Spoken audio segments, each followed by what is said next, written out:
అసలు ఆ హారం కార్లో పెట్టావా తాకట్టు పెట్టావా? దేవుడు చూడండి, సీట్లోనే పెట్టాను. పెడితే ఈ పాటు పెట్టుకు రావాలిగా. ఆవిడ పెట్టుకోవడం ఇష్టం లేక తాకట్టు పెట్టడం కోసం ఏ మార్వాడి కొట్టుకుని వెళ్ళిందేమో. అమ్మాయి అటువంటిది కాదు. కాకపోతే ఈ పాటకు వచ్చేయాలిగా మరి. అదే చూస్తున్నా. హలో రైటర్ గారు, ఏమిటి ఇలా వచ్చారు? ఎవరికోసమైనా వెయిట్ చేస్తున్నారా? అవును, వెయిట్ చేస్తున్నా.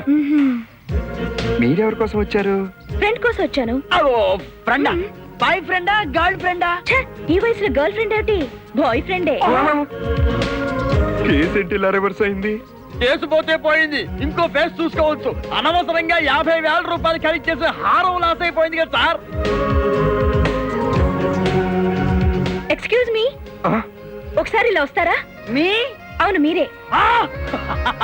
బాస్, మీ కేసు ఈ ఫేసు లైక్ చేస్తున్నట్టుంది, పిలుస్తుంది. ఈ విషయంలో మీకు వెండిపోటు పొడుస్తున్నాను, ఏమి అనుకోవద్దు. I'm sorry.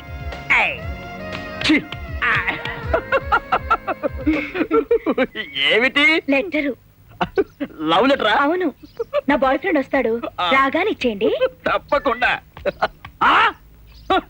హారం కొట్టేసి నష్టపరిహారంగా బ్రోకర్ పోస్ట్ ఇచ్చావా తల్లి? నాకు అప్పుడే డౌట్ వచ్చింది, ఈ ఫేసుకు ఈ కేసు ఏమిటా అని. సార్, ఆవిడ బాయ్ ఫ్రెండ్ ఎవరో కాదు, మీరే. వాట్? అవును సార్, చూడండి.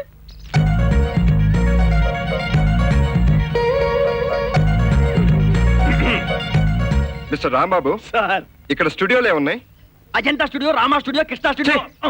ఫోటో స్టూడియోలు కాదు, డ్యూయెట్ల కోసం సెట్లు వేసుకునే స్టూడియోలు. అదే హైదరాబాద్ లో అయితే అన్నపూర్ణ స్టూడియో ఉంది సార్.